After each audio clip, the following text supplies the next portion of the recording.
In January 2006, 35-year-old Australian Ricky Megee embarked on a journey that would become one of the most remarkable survival stories in modern history. Driving his 2001 Mitsubishi Challenger along the remote Bunting Highway in Australia's outback, Megee was en route to a new job in Port Hedland, Western Australia. What began as a routine trip turned into a harrowing 71-day ordeal in the Tanami Desert, a brutal landscape where daytime temperatures can soar to 40 degrees Celsius, 104 degrees Fahrenheit, and nights plummet to freezing. The circumstances leading to Megee's stranding remain shrouded in mystery, as his accounts varied over time. Initially, he claimed his car broke down, leaving him stranded. Later, he provided a more dramatic version. He had picked up a hitchhiker or, in another account, 3 men who had run out of petrol between Kalkaringi and Halls Creek.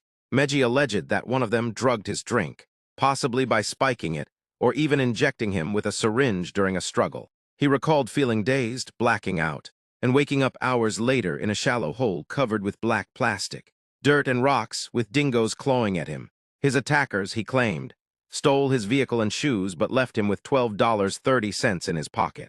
Despite investigations, Northern Territory police found no evidence of criminal activity, and Megee's vehicle was never recovered, leaving the true cause of his predicament unclear. Waking up alone, barefoot, and without supplies in one of Australia's most isolated regions, Megee faced a desperate situation. With no clear sense of where he was, he began walking, hoping to find help. For 10 days, he trekked through the scorching desert, battling heat exhaustion and often losing consciousness. The Tanami's harsh conditions, blistering days and frigid nights, tested his endurance. Fortunately, it was the wet season, which provided occasional puddles, waterholes, and a large dam that became critical to his survival. Megee collected dew on plastic sheets and drank from these sources, even resorting to chilling and drinking his own urine when water was scarce. Realizing rescue wasn't imminent, Megee shifted to survival mode.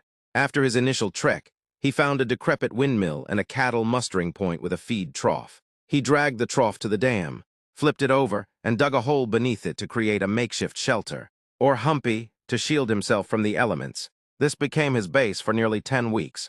To sustain himself, Megee foraged for whatever sustenance the desert offered. His diet consisted of leeches, eaten raw straight from the dam, grasshoppers, ants, lizards, snakes, and frogs. He developed a method to cook frogs by threading them onto wire and drying them in the sun until crispy. He also ate edible plants, relying on taste to determine safety, a risky approach, but one that worked, as he later learned some were used by Aboriginal people for millennia.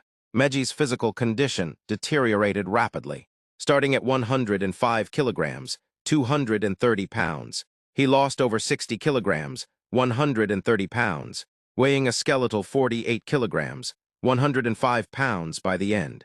He faced additional challenges, including a tooth abscess that he painfully removed using his car keys. Fearing a fatal infection, dingoes prowled near his shelter, forcing him to block the entrance at night to avoid becoming their prey. Despite these hardships, Megee maintained a survival mindset, drawing strength from thoughts of his family and friends. At one point, believing death was near, he mounted a cross on his shelter, marking what he thought might be his grave.